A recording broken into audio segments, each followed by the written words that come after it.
¿qué tal? Muy buenas noches. Bienvenidos a Noticias 22 en este jueves de cine.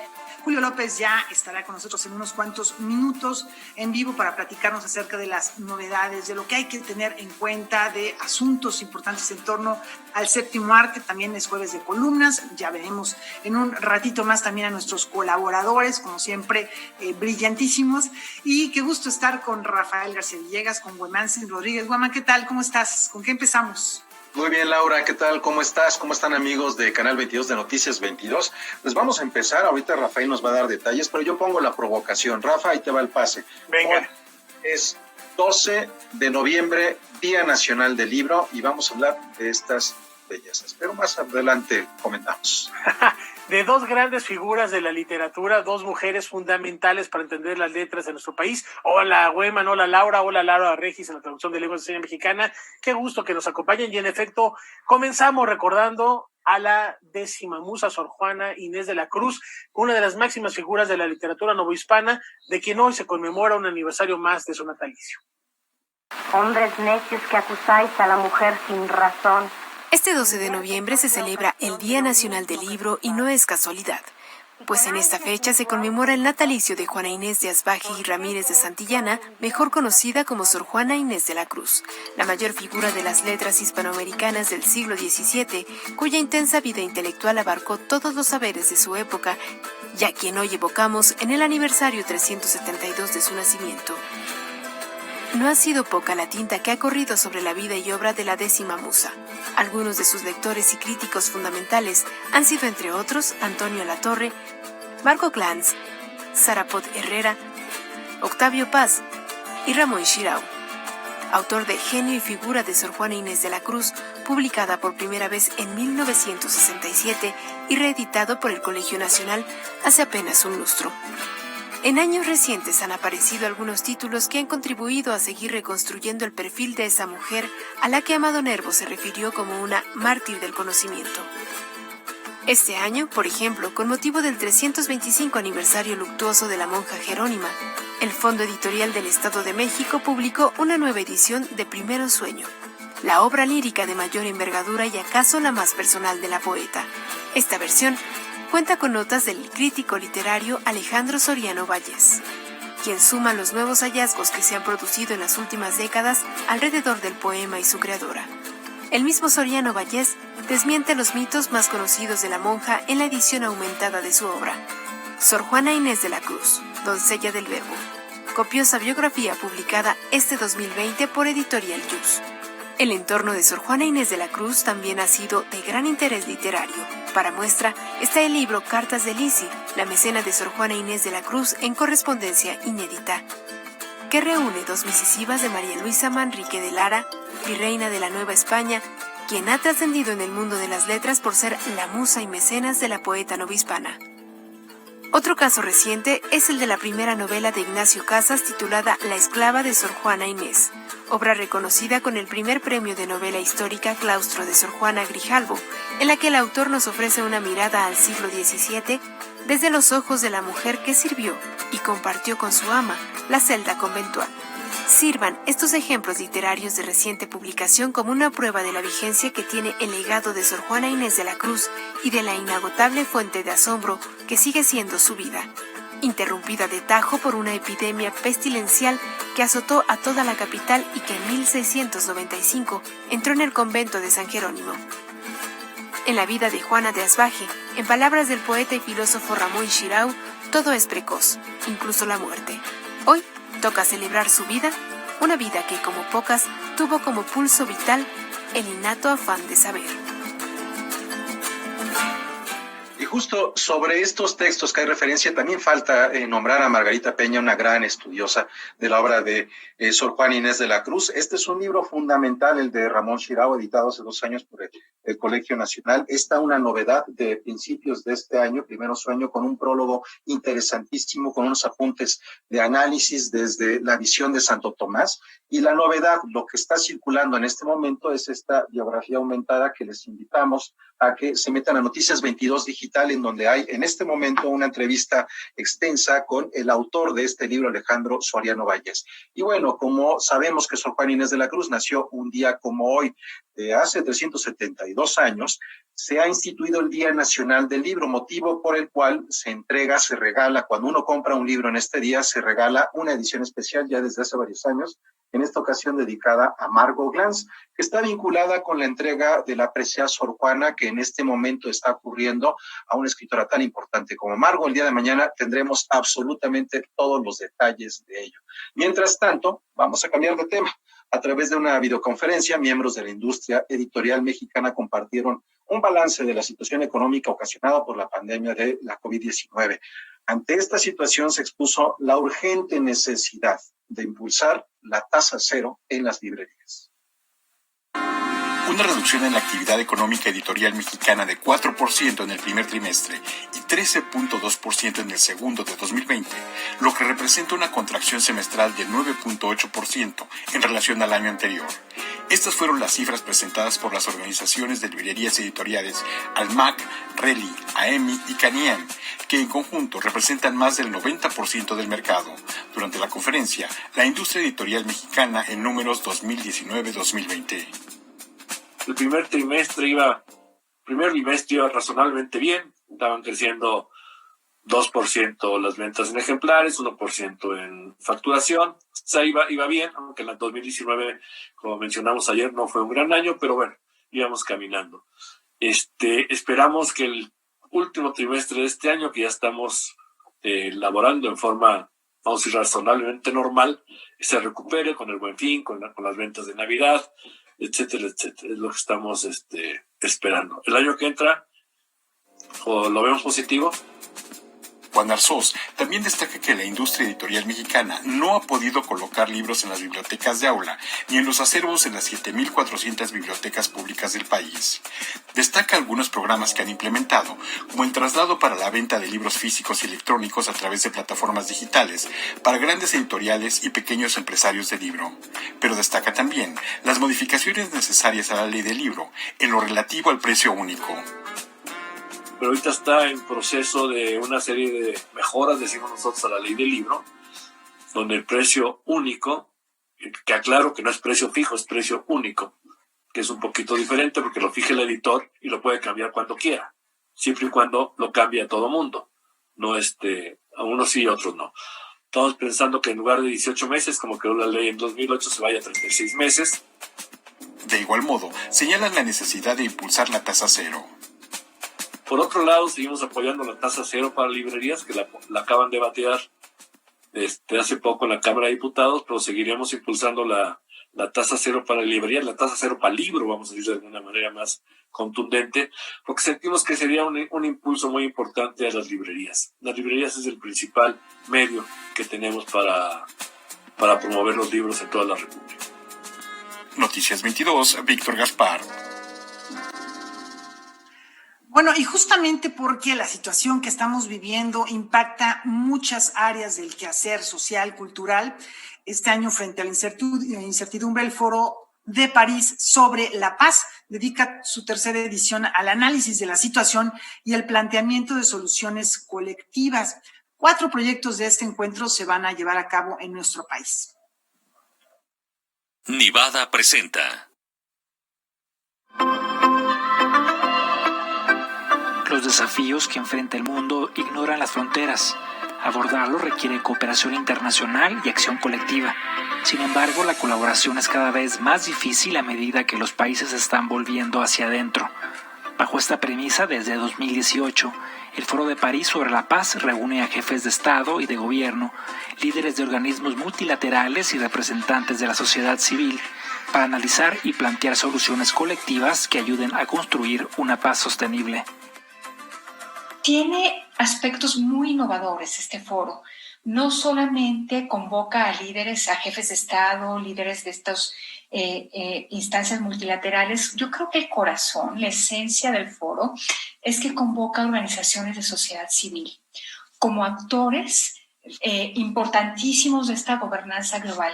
Se abre una convocatoria para que organizaciones de distintas partes del mundo que trabajan con temas relevantes en la agenda global presenten sus proyectos. En esta tercera edición, que se lleva a cabo del 11 al 13 de noviembre, se recibieron más de 850 proyectos de todo el mundo. El comité de selección, presidido por la mexicana Edna Jaime, seleccionó 100 proyectos para ser exhibidos en el foro, recibir retroalimentación, encontrar posibles patrocinadores, implementarse exitosamente y ser replicados en otros países. 4 de ellos se implementarán en México. Cuando hablo de temas relevantes en la agenda global, no necesariamente estoy implicando organizaciones que tengan escala global, que aborden problemas muy grandes, porque uno de los principios del foro es que lo local es importante. Lo multilocal, así como lo multilateral y lo global, todo interactúa para generar contextos. Los proyectos seleccionados son Jóvenes con Rumbo de Youth Build México, Denuncia Corrupción Coronavirus, Transparencia y Anticorrupción de la Escuela de Gobierno del TEC de Monterrey, Violencia de Pareja, Modelo de Riesgo para canalizar apoyo a las mujeres en mayor riesgo de violencia, de la Agencia Alemana de Cooperación Internacional, y Todo por el Cambio Climático del colectivo C-Minds.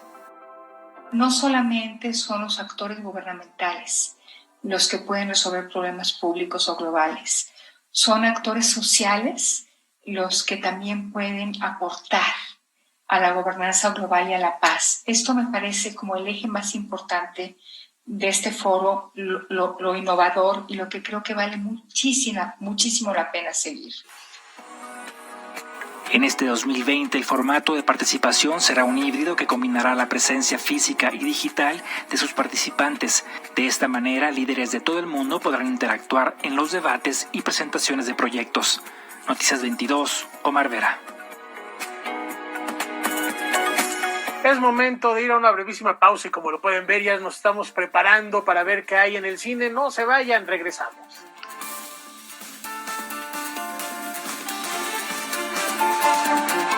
Consejo Prevenims número 1. No bajes la guardia ante el COVID-19. Si tienes tos seca, fiebre persistente, dolor de cabeza, dificultad para respirar y dolor o presión en el pecho, no te quedes en casa. Busca atención médica. En el 800-22-22-668, la familia IMSS está para atenderte. Frente al COVID, más vale prevenir. Gobierno de México.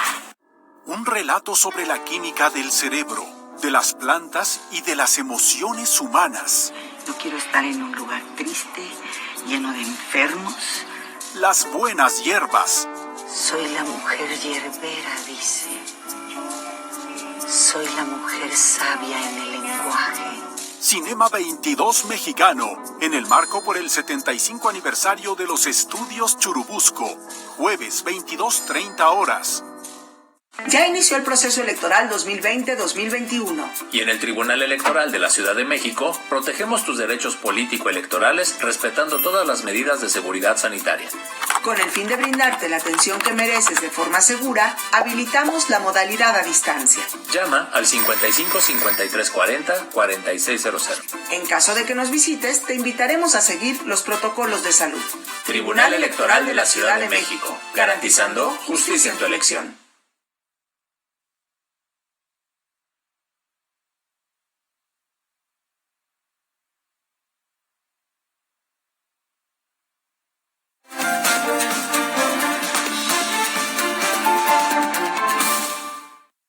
Lo prometido es deuda, jueves de cine y entre buenas hierbas nos vamos a disfrutar lo mejor del séptimo arte. Julio, ¿cómo estás?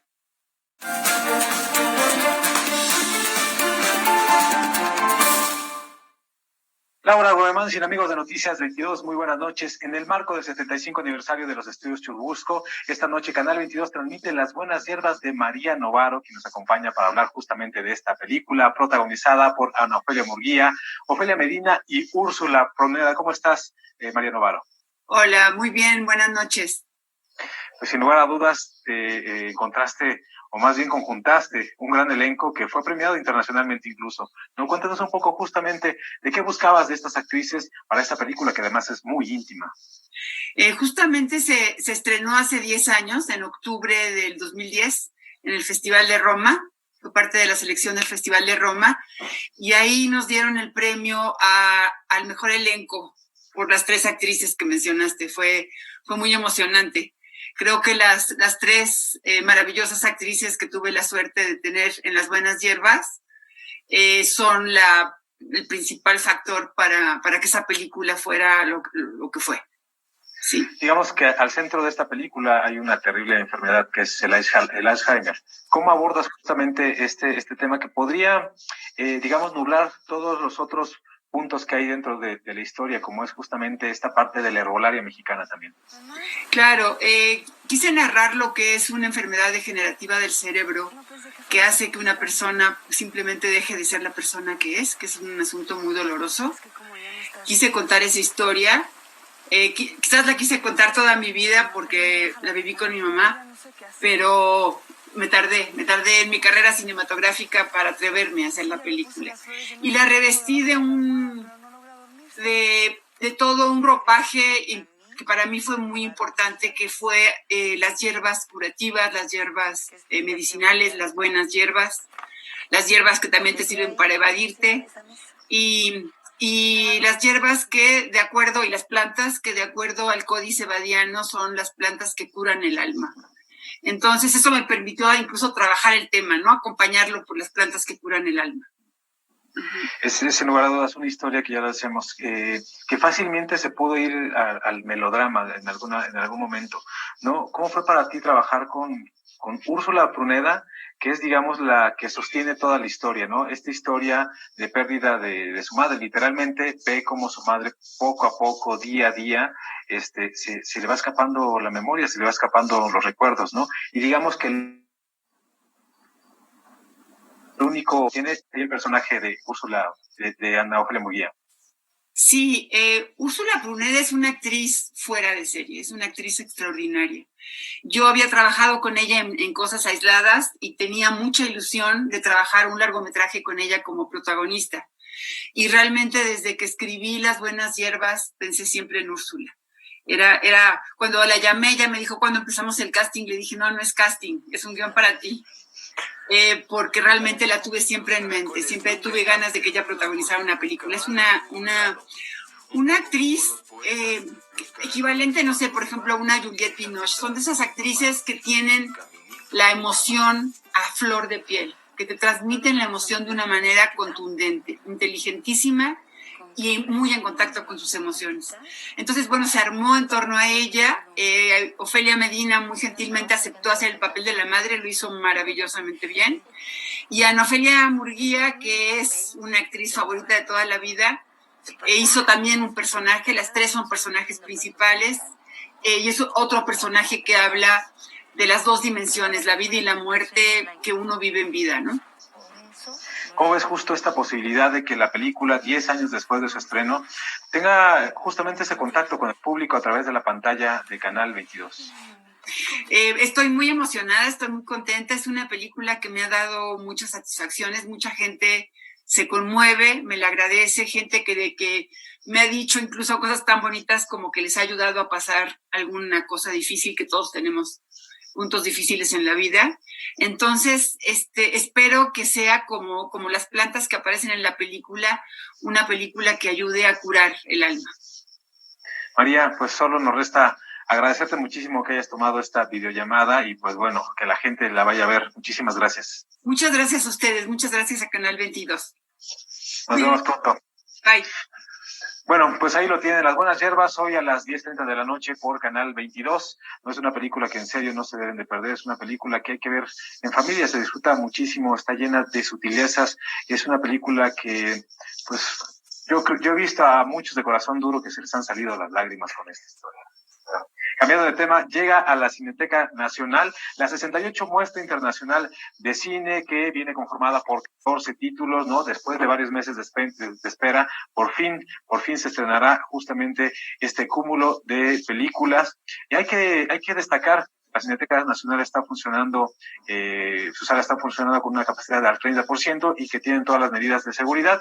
Así que, bueno, puede ser una buena opción para regresar al cine el fin de semana. Lo mejor de la cinematografía mundial llega a la 68 Muestra Internacional de Cine de la Cineteca Nacional. Originalmente el ciclo ocurría en abril, pero la pandemia lo pospuso. Ahora vuelve, conformada por los mismos 14 títulos que iban a exhibirse hace unos meses. Se va a desarrollar de una manera similar a las anteriores. Las funciones en Cineteca van a ser igual que siempre, 12 funciones de cada película a lo largo de 6 días, con la diferencia de que tendremos, evidentemente, menos aforo, solamente un 30%, y de todas las medidas de protección y seguridad que se han estado tomando. Este año, la muestra arranca con el filme animado Buñuel en el laberinto de las tortugas de Salvador Simó, una historia basada en la novela gráfica de Fermín Solís. El largometraje, producido por Javier Espada, tiene tintes autobiográficos y retrata sus inicios en el mundo del cine. Todo toma un significado diferente. También rinden homenaje a Jean-Luc Godard con la proyección de la película Vivir su vida, protagonizada por Ana Karina y estrenada en el Festival Internacional de Cine de Venecia en 1962. Trata del último cineasta vivo de la nueva ola francesa, por lo menos de los famosos, y un cineasta que a sus 90 años todavía sigue en actividad, ¿no? Este año destaca Lazos de familia del reconocido cineasta Ken Loach y Juana de Arco de Bruno Dumont. También se presenta Divino Amor de Gabriel Mascaro, la única propuesta latinoamericana, y la portuguesa de Rita Acevedo Gómez. En esta muestra se combinan los nombres importantes con las películas destacadas de cineastas jóvenes. La 68 Muestra Internacional de Cine se llevará a cabo del 13 al 30 de noviembre en salas de la Cineteca Nacional y del 20 de noviembre al 15 de diciembre en otros complejos de la Ciudad de México. Su camino al interior de la República aún se está definiendo. Noticias 22, Julio López. Bueno, pues ahí lo tienen, se antojan un montón de películas, yo ya vi algunas de ellas, como justamente Buñuel en el laberinto de las tortugas, una película que ganó en los premios Goya. Y cambiando de tema, pues arrancó la edición virtual 100% del Festival Internacional de Cine de Los Cabos. Justamente hoy presentan un documental mexicano que se llama Cosas que no hacemos, el segundo largometraje del cineasta Bruno Santamaría, una película reveladora. Los invito a ver de qué se trata. Qué difícil es ser diferente en un país como el nuestro. Cuántos sueños habrán truncado por miedo a ser señalado. Cosas que no hacemos es una historia de valentía y humanidad, de búsqueda y aceptación. Este es el retrato de Arturo, conocido por todos como Ñoño, un joven que decidió revelar sus más profundos anhelos para mostrarle al mundo quién es realmente. Entonces, en ese sentido, la película está concentrada en ese momento previo, digamos, que no todo es felicidad y alegría, ¿no? O sea, son niños jugando, pero bueno, como se puede ver, también, incluso dentro de la niñez, hay conflictos como estar guardando un secreto y no sentirte cómodo, ¿no? O cómoda para hacerlo por miedo de burlas, de amenazas, de violencias, como también se ve, digamos, al final de la película de manera muy sutil. Bruno Santamaría no solo retrata una historia, sino que se vuelve parte de ella. Durante 3 años visitó el Roblito Nayarit. Junto con su equipo impartió cursos de cine y montó un cineclub. La relación con la comunidad se volvió cada vez más cercana. Al final, la realización de esta película transformó la vida de Ñoño, pero también de aquellas personas que estaban detrás de la cámara. Pienso que hay una anécdota particular en torno a su mamá, ¿no? Que en una ocasión la mamá me estaba entrevistando a mí, ¿no? Tratando de entender quién soy, y me preguntaba, ¿por qué tú no le has contado a tus papás que tienes un novio, ¿no? Desde hace 3 años. Y les decía, no puedo, me incomoda, siento que los voy a lastimar y prefiero no hacerlo. Y me dijo, bueno, es que te lo digo yo como mamá, nada les va a lastimar más que el secreto. Entonces, te sugiero que aunque les duela por ahora, se los digas, ¿no? Y esa entrevista que me hizo la mamá, a mí la escuchó Dayanara, Arturo, Ñoño, ¿no? Y días después me dijo, escuché lo que mi mamá te dijo, y aunque yo salí con mi mamá a los 12 años del closet como gay, en realidad yo soy mujer, me identifico como mujer, y les quiero contar, ya no quiero guardar el secreto, ¿no? Esa honestidad salta de la pantalla y por eso conecta con el público en lugares tan distintos como Corea, Canadá, Perú, Inglaterra o Estados Unidos. Cosas que no hacemos es un retrato cándido sobre un joven que busca su lugar en el mundo, pero sobre todo es un manifiesto sobre la dignidad humana. Noticias 22, Julio López. Bueno, pues ahí lo tienen, ¿no? Un jueves para desvelarse, vean Las Buenas Hierbas y después échense esta película de Cosas que no hacemos, valen muchísimo la pena estas dos propuestas. Y bueno, ya más para cerrar, el fin de semana también se va a presentar Asfixia de Kene Márquez, se presenta el domingo a las 10 de la noche, y Restos de Viento de Jimena Montemayor, que se presenta el próximo sábado a las 22:30 horas. Así que no se las pierdan, son dos muy buenas opciones. Laura, regresamos contigo. Oye, pues con lo que nos estás recomendando en Canal 22, para no despegarse de la pantalla de esta televisora, porque nada menos, terminando Noticias 22, Jacaranda Correa en Debate 22 con un temazo, México, un país de obesos, que más es un tema que ella ha abordado en un documental que se llama Dulce Infancia, que se ha transmitido aquí en varias ocasiones, un tema que pues desafortunadamente es de enorme actualidad. Y también a las 9:30 quédense, porque Fernando Rivera Calderón en Me Canso Ganso tiene como invitados a Diego Rabasa, Pepe Gordon y, ¿qué creen?, al israelí Edgar Keret, creador de la serie francesa El Agente Inmobiliario, que Canal 22 estrena este domingo a las 9 de la noche, y que de verdad también imperdible esta serie fabulosa que nos presenta la figura de Mathieu Almaïc, que es un gran director de cine, además de un actor fabuloso. No se lo pierdan, ya saben, a las 9, Debate 22, 9:30, Me Canso Ganso, y de ahí, bueno, pues el fin de semana hasta las 9 de la noche, que va a ser el estreno del Agente Inmobiliario. Volvemos después de una muy breve pausa.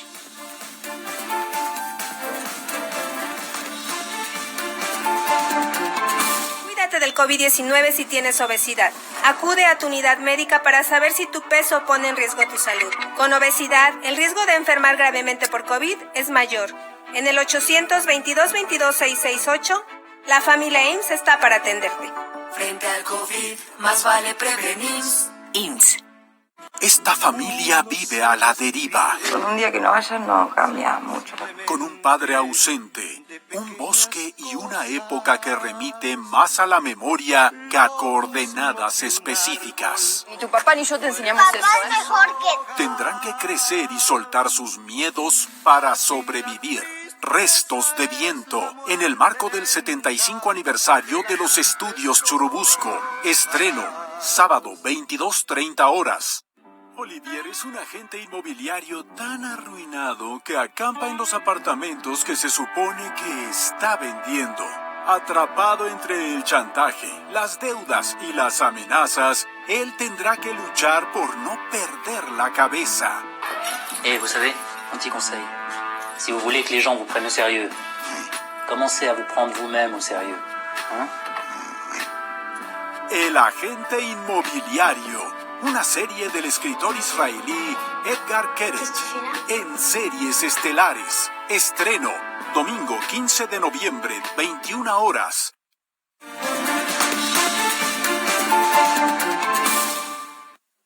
Les compartimos la segunda charla, la segunda parte de esta entrevista que sostuvo Guemantzin Rodríguez con la secretaria de Cultura Alejandra Frausto, en esta ocasión para platicar de los fideicomisos. Continuamos en esta conversación con Alejandra Frausto Guerrero. Estamos aquí en el Museo Nacional de Antropología e Historia. Bien, estamos hablando de algo que es instrumentar las herramientas políticas que hoy poseemos para establecer un posicionamiento al exterior. ¿Cómo podemos lograr lo mismo en un posicionamiento al interior? Y lo pienso, por ejemplo, en la forma en la que se estará trabajando en 2021. Estamos frente a una pandemia, estamos en un momento crítico económicamente, desde antes de la pandemia. Ahora se han acumulado todas estas cosas. ¿Cómo lograr en un momento de crisis también un posicionamiento cultural al interior del país con todos los órganos de gobierno? Pues así, de manera muy constante, muy articulada, con una enorme conciencia del servicio público. Cuando se acercaba el confinamiento, nosotros nos impusimos la meta de no parar, de que la cultura no quedara fuera en un momento tan delicado como el que se acercaba, sin siquiera imaginar cuánto tiempo iba a durar. cuántas personas nos iban a costar, cuántas vidas, cuántos artistas que hemos perdido, tanto dolor que se ha vivido. La cultura ha jugado un papel fundamental y se hace entre todos, se hace articulando, no solamente se puede hacer desde una dirección. Ahí, ante la pandemia, logramos hacer un pacto nacional para que la cultura no parara. Con todos los titulares de cultura del país se hizo este pacto para que a través de los medios que tuviéramos a la mano, como los digitales, como las posibilidades y los recursos que teníamos, los pusiéramos en juego para que la comunidad cultural, que es una de las más vulnerables, nuestra vocación es articular, es reunir, es convocar. Somos, por supuesto, el primer sector prácticamente en salir, en guardarnos y pues de los últimos en volver en actos masivos. Afortunadamente ya vamos recuperando terreno en la vida cultural, pero somos un sector muy vulnerable y también por su naturaleza informal, el Estado no hace la cultura, el Estado provoca, tiende los puentes, da las herramientas, pero los propios artistas como artistas independientes tienen una vulnerabilidad muy grande. Entonces ahí, a través de lo que pudimos trabajar con los estados, por ejemplo, logramos en una época también de crisis económica que se transfirieran 320 millones a los estados. De esos 158 dimos la posibilidad y flexibilizamos las reglas de este programa de AIEC para que las instituciones culturales estatales pudieran darle una salida a las comunidades culturales de los estados con este recurso. Ahí se utilizaron por propuesta de los estados 158 millones en más o menos 200 convocatorias. Pero además, dentro de Contigo en la Distancia, al tener cerrados los espacios culturales, nos abocamos a sacar una convocatoria. En abril estábamos dando los primeros resultados de la primera convocatoria, han sido 22, en donde la vida cultural siguiera, en donde los artistas tuvieran oportunidad de trabajar y de generar desde sus casas. La imaginación y la creatividad nunca han estado en cuarentena, nunca han estado en confinamiento y desde ahí se han generado muchísimos materiales y se ha movido el recurso que hemos tenido dentro de esta plataforma en más de 22 convocatorias, un presupuesto un poquito mayor a los 75 millones de pesos que se puso a disposición para que los creadores tuvieran una forma de no romper su comunidad, de no romper el lazo con su público. Y eso ha habido testimonios extraordinarios, digo, además de más de 10,000 materiales nuevos que tenemos en Contigo en la Distancia que se generaron en pandemia. Los ejemplos de que se sienten sin fronteras, que han tenido contacto ahora con creadores de otros continentes gracias a este terreno singular que representa este terreno digital en el cual ya no vamos a dar un paso atrás. Por supuesto que viene un año de retos difíciles económicos y vamos a tener que salir adelante, así como hemos salido. En ningún momento se han interrumpido los apoyos, los estímulos a la creación, las becas, las convocatorias para la creación cinematográfica. En este año, incluso difícil, no hemos parado y ese es el compromiso que tenemos para seguir el próximo año, porque ha jugado un papel de lo más trascendental la cultura en esta pandemia. Estábamos leyendo algunos índices de cómo en México la angustia se mide de alguna manera y parece que ha sido más tenue, por así decirlo, en México. Creemos que la cultura ha jugado un papel muy importante en esta pandemia para la salud pública, para dar alternativas a los niños, a los jóvenes y a los artistas desde casa, desde la conciencia, el llamado a la conciencia que han hecho los artistas desde el principio, ¿no? Miles de videos que se hicieron para hacer conciencia de cómo cuidarnos.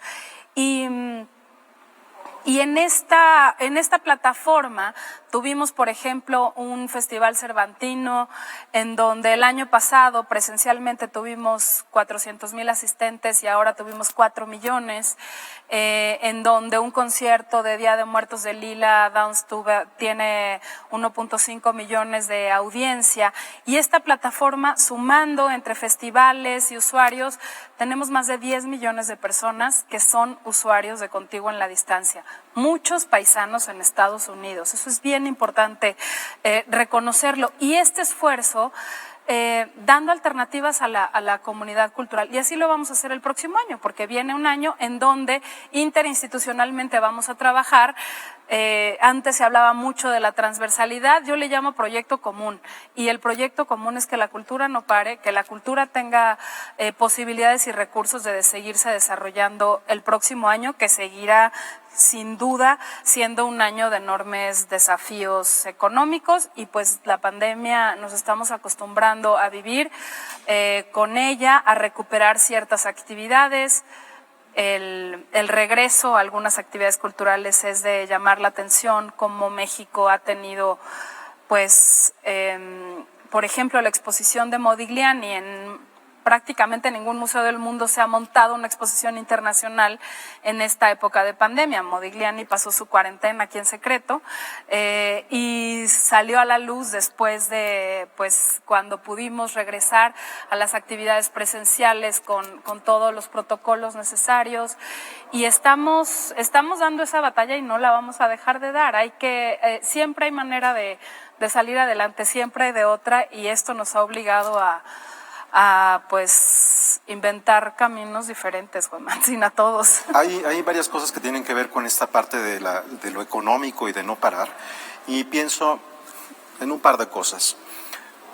Cuando fue en 2008 la pasada crisis, que nos pegó un par de años, en el sector cultural, en el sector artístico, en aquellas llamadas industrias culturales, hubo cierto repunte, y la crisis sí pegó, pero no tanto, porque tuvimos las fiestas del Bicentenario y del Centenario. Entonces, de alguna manera, esa actividad federal fue un motor para que eso no pegara tan fuerte en este sector, al menos en este sector.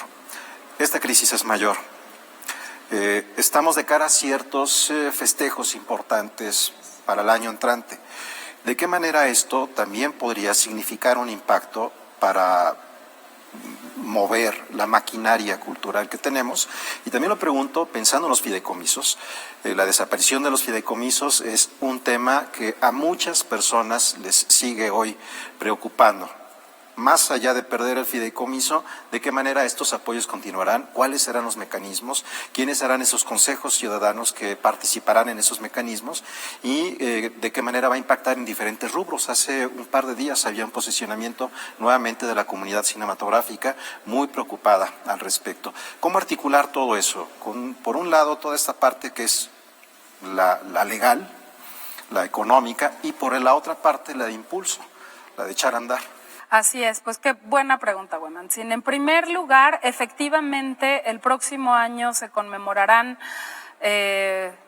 los 700 y algo años de la fundación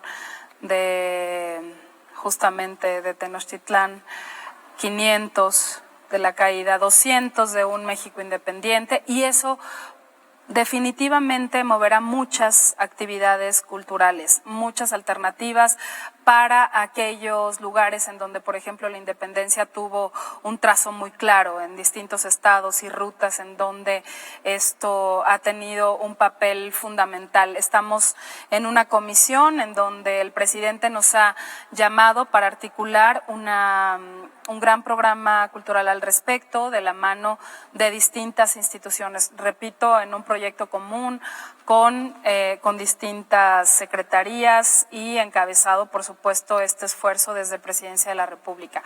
Pero en el tema de los fideicomisos,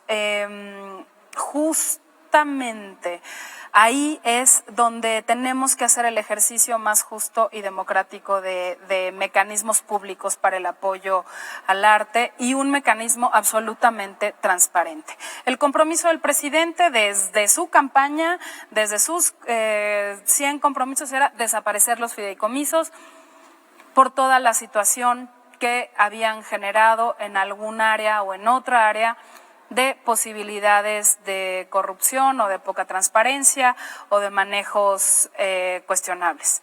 El compromiso del presidente fue ese y el compromiso del presidente es dotar de recursos sin intermediarios a la creación, a los artistas, a la posibilidad de que se siga contando como obligación del Estado el apoyo a la creación. Y en esto hay plena certeza y soy contundente en ello y lo hemos dicho, el presidente lo ha dicho. Hay así como dijo que iban a desaparecer los fideicomisos, dijo el apoyo a la creación, el apoyo al cine, el apoyo a los creadores está garantizado. Yo entiendo que hay una memoria de no creerle durante décadas quizá a las administraciones, a los gobiernos.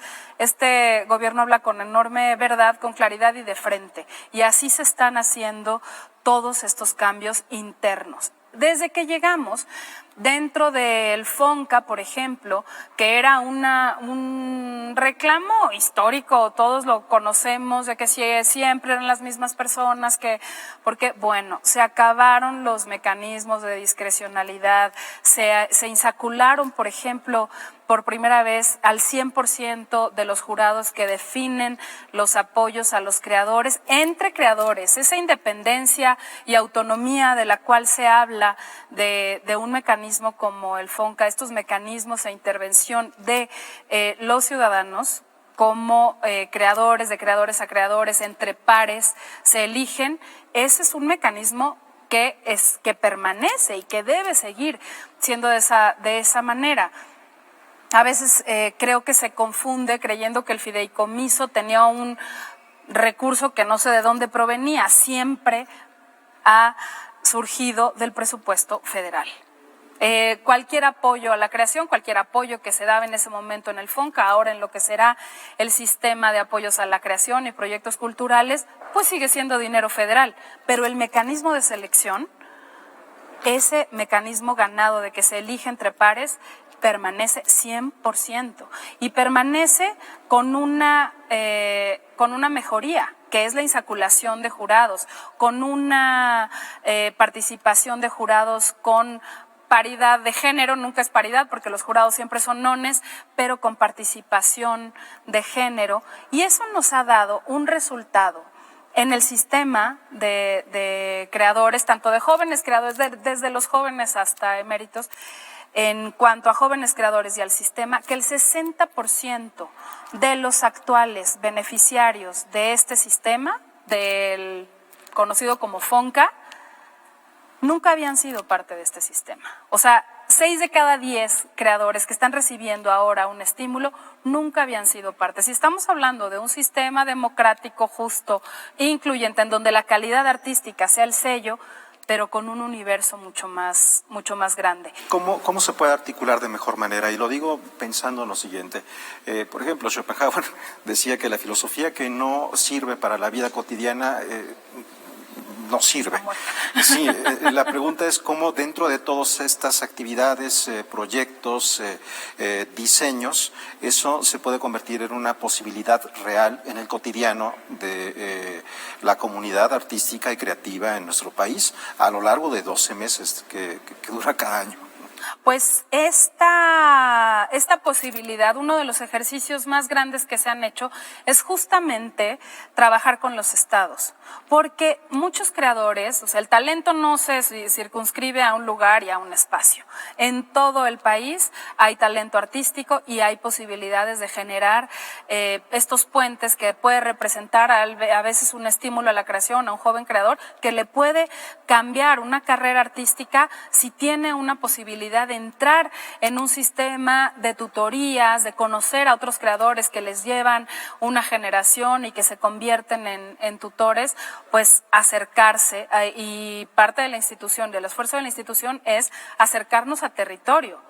Esa es una cuestión fundamental y que se ha hecho. Había estados de donde nunca habíamos tenido becarios, nunca. Y a veces hay estados en donde se ha concentrado en las ciudades. Así es, en las grandes ciudades, en las capitales. Por eso digo, el talento no está solamente concentrado en las grandes capitales o en el centro del país. En todas las regiones del país, pero había regiones o lugares en donde les hablabas del FON que no tenían ni idea del sistema de creadores. ¿Y eso qué es?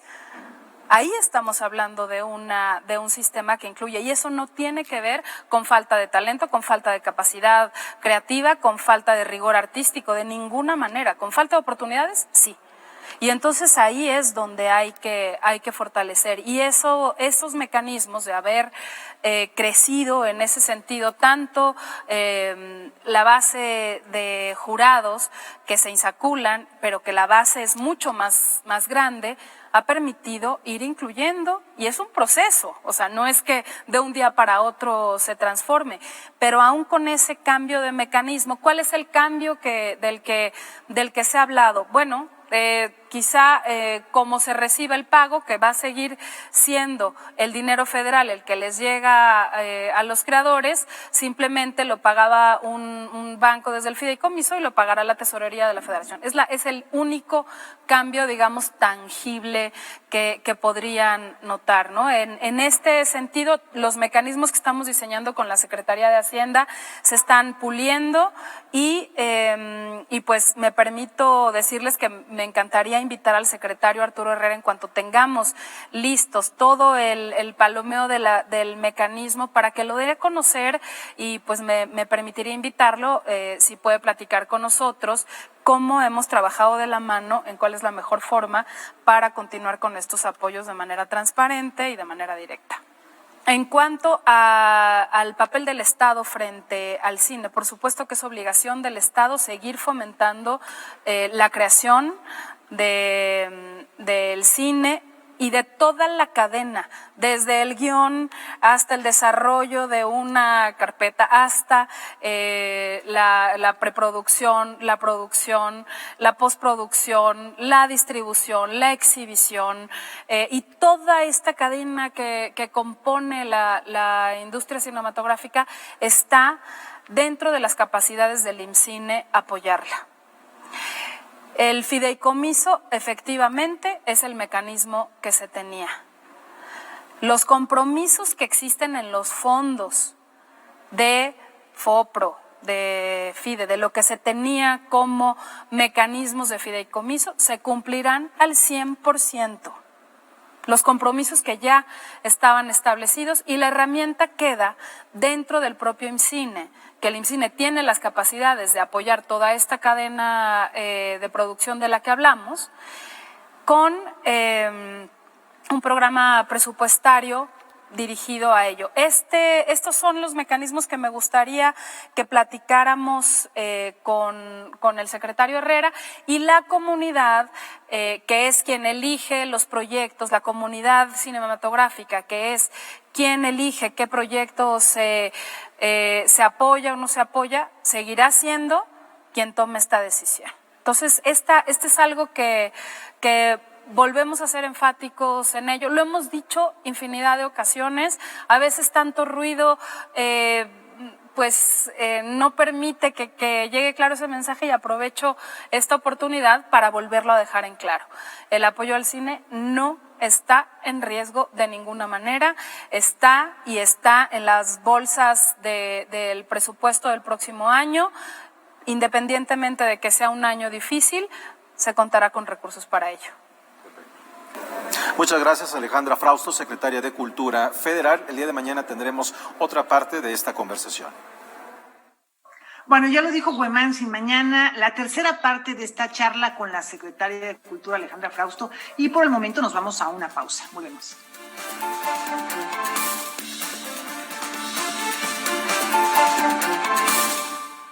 Olivier es un agente inmobiliario tan arruinado que acampa en los apartamentos que se supone que está vendiendo. Atrapado entre el chantaje, las deudas y las amenazas, él tendrá que luchar por no perder la cabeza. Vous savez, un petit conseil. Si vous voulez que les gens vous prennent au sérieux, commencez à vous prendre vous-même au sérieux. ¿Hein?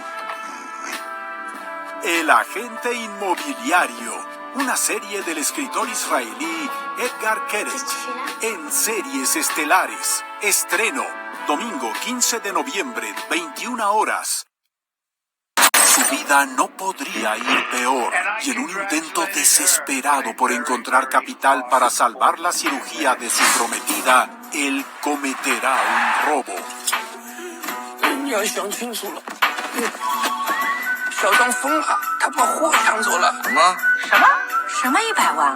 Que tenga un buen día. Cinema 22, muestra internacional de cine de la Cineteca Nacional, viernes 23:30 horas. Peces dorados que hablan con seres humanos solitarios y también con gansos. Hoy a las 9:30 de la noche en Canal 22, con el gran Fernando Rivera Calderón y Diego Rabasa en Me Canso Ganso, conversaremos con el destacado escritor israelí Edgar Keret sobre la serie de televisión El agente inmobiliario, que se estrena próximamente en Canal 22. Imperdible. Hablaremos con el pez dorado de la imaginación.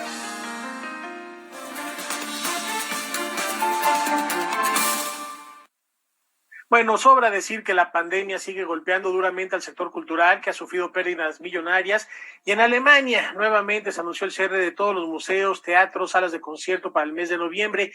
¿Qué pasará luego? Un grupo de científicos ha investigado la manera de que sea posible volver a la vida cultural o a los eventos concurridos, evitando el riesgo de contagio. Un concierto pop a cargo de un grupo de médicos de la Clínica Universitaria de Gel ha servido como experimento en plena pandemia. Los resultados ya fueron publicados y podrían dar un resultado al sector cultural. Para platicarnos al respecto, saludamos como siempre cada semana con muchísimo gusto a Valentina Torrado de nuestro canal aliado Deutsche Welle. Valentina, ¿cómo estás? Muy buenas noches. Es un gusto para mí volver a estar con ustedes. En el mes de agosto se realizó un gran concierto experimento con 1.500 voluntarios, jóvenes y sanos. El cantante de pop alemán Tim Bendzko aceptó prestarse para esa prueba, dando 3 conciertos de prueba en una jornada en la arena de la ciudad alemana de Leipzig.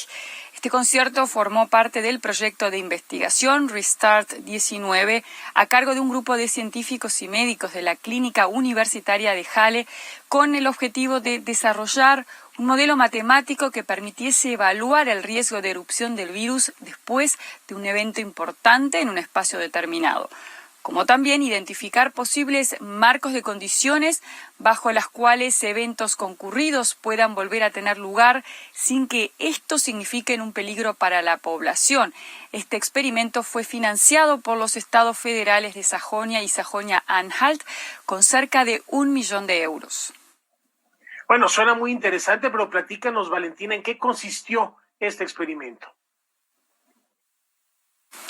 Los participantes del experimento fueron sometidos a un test previo de coronavirus y solo pudieron ingresar a la sala con un resultado negativo. Se les tomó la temperatura y llevaron un aparato que les permitía rastrear todos sus movimientos y contactos en el interior de la sala. Tuvieron que llevar mascarillas FFP2 durante todo el concierto y respetar las distancias y permanecer sentados. El experimento contó con 3 simulaciones, 3 tipos de escenarios diferentes. Uno se hizo con las personas sentadas una al lado de la otra, otro con medidas estrictas de higiene y un tercero con las reglas de distanciamiento social y con un público reducido. En el experimento se investigaron los patrones de movimiento de los participantes. Además, debieron aplicarse un desinfectante fluorescente varias veces, lo que permitió brindar información acerca de qué superficies se tocaron con frecuencia. Bueno, no deja de ser interesante el fenómeno, el experimento, sobre todo en grandes multitudes. ¿A qué conclusiones llegaron, Valentina? Los resultados que fueron publicados 2 meses después de la prueba no registraron ninguna infección y es por eso que han cuestionado las medidas de confinamiento parcial anunciadas por el gobierno alemán. Los científicos recomiendan que se respeten las siguientes medidas para la realización de un evento con gran número de personas. Primero, la reducción del número del público. Segundo, distancias considerables entre los asientos. Tercero, el público debe permanecer siempre sentado. Cuarto, la utilización obligatoria de una mascarilla durante todo el evento. Quinto, la habilitación de varios accesos a la sala. Sexto, un sistema de ventilación adecuado en grandes espacios, lo que requiere también una importante inversión. Estas recomendaciones reducen significativamente el riesgo de contagio e incluso lo impiden. Estas novedades recientes podrían dar un alivio al sector cultural en el futuro cercano. Les deseo mucha salud y nos vemos la próxima semana. Con un saludo desde Berlín se despide Valentina Torrado de DW. Mucha salud también para ti, Valentina, muchas gracias. Y en lo que se encuentra una vacuna, habrá que reeducar a los públicos y a los espectadores para este tipo de eventos. Laura, ¿cómo ves? Bueno, pues la verdad me parece una propuesta interesante esta investigación. Los resultados, bueno, no difieren mucho de lo que ya sabíamos. Hay que continuar con estas medidas. Y mientras tanto, en Jueves de la Región con Roberto Frías, con lo que nos vamos a despedir de esta emisión, nos invita a una reflexión en torno a las aguas frescas y la arqueología. ¿De qué se trata esto? Bueno, con esto cerramos. Hasta mañana. Hasta mañana, Rafa. Muchas gracias. Nos vemos.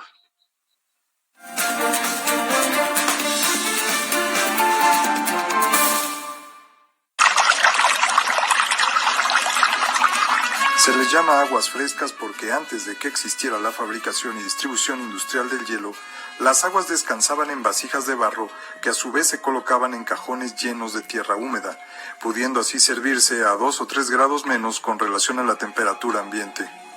Sus cualidades nutricionales son obvias. Contemplan el consumo de vitaminas y antioxidantes naturales. El azúcar que se les adiciona se puede regular y no contienen químicos ni sustancias ajenas a las propias de los alimentos mismos. Además, están relacionadas con la cultura mexicana, con el mestizaje y con las fiestas patronales y civiles del calendario mexicano. La variedad de frutas y verduras con las que se puede elaborar aguas frescas es tan vasta que podría sonar como un poema contemporáneo.